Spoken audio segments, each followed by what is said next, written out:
ازيكم؟ طه عزت بيأكد الكلام اللي احنا قلناه في الفيديو اللي عملناه امبارح عن مجاملة أحمد دياب للنادي الأهلي ولصديقه الصدوق محمود الخطيب.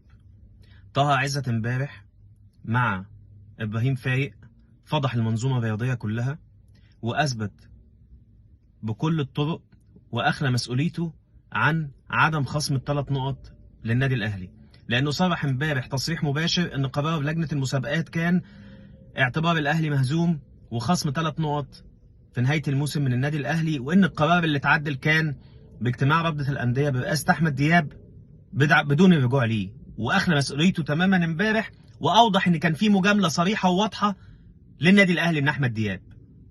المحكمة الرياضية هي اللي هتحكم في الموضوع، وده الكلام اللي احنا قلناه امبارح في الفيديو اللي احنا عاملينه امبارح، موجود في الكومنتات لو حد عايز يتفرج عليه، شارحين قصة المجاملة الصريحة والواضحة من أحمد دياب للنادي الأهلي.